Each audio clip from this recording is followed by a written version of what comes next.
What's going on, you guys? So this thing is getting put away for the winter, so I had to go through and winterize it, and I figured I'd just kind of give you guys a quick little rundown of what I do to do that.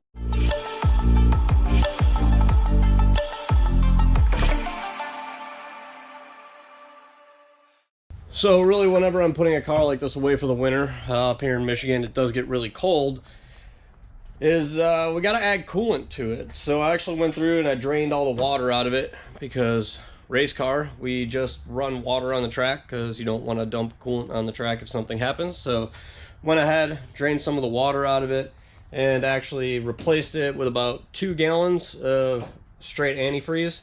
I mean, 2 gallons isn't the whole system, but with the water that was left in it, mixed it, and yeah, basically have 2 gallons of antifreeze in it now, just that way, so when it gets below zero in this garage, the water in it doesn't freeze and crack or damage anything when it expands. If you're ever putting a car away for the winter, always make sure to add some antifreeze to it, or at least get all the coolant out of it. I prefer to just put antifreeze in it because it's easier, so I always kind of like to keep some coolant in it just in case I do need to start it, move it. I don't forget that I drained all the water out of it and there's at least something in there.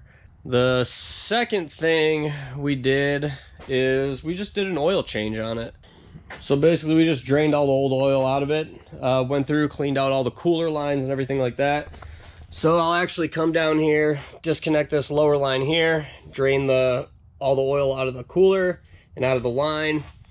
And then the same thing with the filter right here. There is a line at the bottom of the filter. Went ahead, disconnected that line, and drained all the oil out of there as well.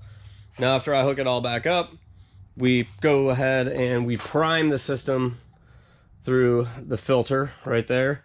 So we'll just add like a quart of oil into that and let it kind of fill the lines back up and even out before we put a new filter in it. So for now, I just put this Mobil 1 1550 in there for now. Seems to work pretty good for what I've been doing. This is the third oil change, I believe, on this car. So we had the break-in oil in it when we did it on the dyno, changed the oil, and then we, I think we ran 1040 last time. I'm not too sure, I really don't remember. But the 1540 has always worked really well for me. I was looking at doing a either AMS oil or Motul racing oil, but I couldn't find any locally. So it's probably only going to be in there for over the winter, and then after winter, we're probably going to throw it back on the dyno, turn the boost up a little bit, because we're planning to swap out to a Haltech system. So that oil is probably not going to be actually ran hard on the track or anything like that, but we at least want to put oil in it in case we got to move it or something like that. But we did do an oil change on it. And some people have been asking me about this, like what's going on with the oil pressure gauge, the mechanical oil pressure gauge that's just zip tied to the bash bar there. Now, whenever I build a fresh engine and put it in the car, I always hook up a mechanical oil pressure gauge into the system. That way on first startup, I can see accurately how much oil pressure we have. I've seen digital systems not be super accurate, so I always just throw a decent mechanical gauge on there just so I can double check. Now the reason it's still on there is just because after I did that, I forgot to take it off, honestly. That's just about it. There's no real story to it or anything like that. I just forgot to take it off. It is kind of convenient for my crew to at least be able to look at it, and if I'm not paying attention, and they can see I have oil pressure. Because my race pack that I have in this car actually doesn't even display oil pressure.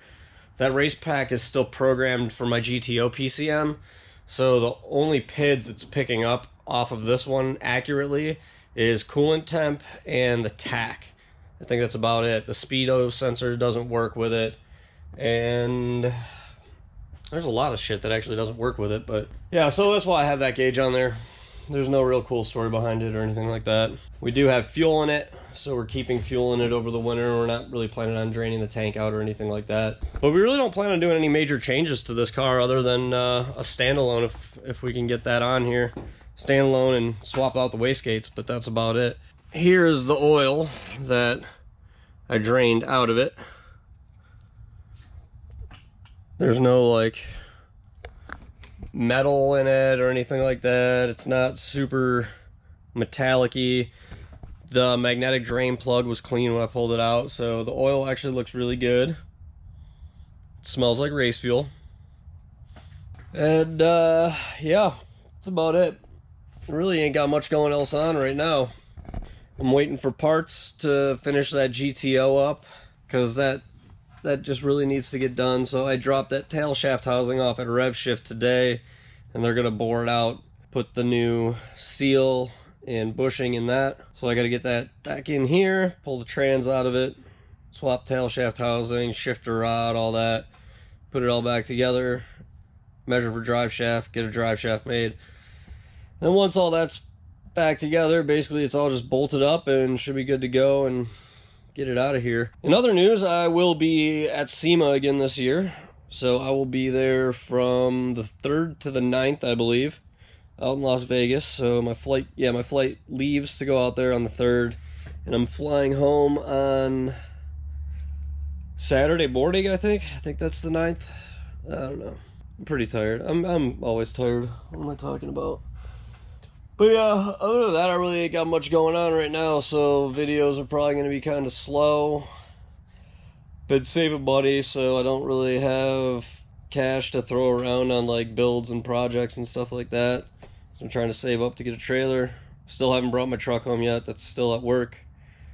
It is all fixed though, so it's all good to go. I just gotta register it and bring it home or whatever. But other than that, if anybody sees a 24 to 28 foot enclosed trailer that's 8.5 wide, let me know. Send me a link, because I'm looking for one of those. Probably around like I don't really want to spend around $4 grand on one. You see deals pop up occasionally where you can find one for like $3 grand. Seen one sell for $2,500 a couple weeks ago. But I just don't want to spend like $7 grand on a trailer when I know I'd be able to find one for $4 grand if I wait for the deal to pop up. And I'm also kind of in the middle of looking for a new chassis to put my 1J setup in. As much as I love that Supra, I'm really sick of driving that thing. Daily driving it on coilovers with that racing seat is just, it's not fun. I don't really enjoy it. I like the 1J. It's a little loud, but it's so low that I can't even put like another muffler on there because the exhaust already drags, and as a daily that kind of sucks, so I don't really want to keep dealing with that. I'm trying to find something to put the setup into though. Like, I was looking at G8s, honestly. Like, you can get a G8 for pretty cheap, and I think a 1J G8, or if I can find a GTO roller for like $2 grand, that's like a complete car with no motor or trans, that would be cool to put a 1J in.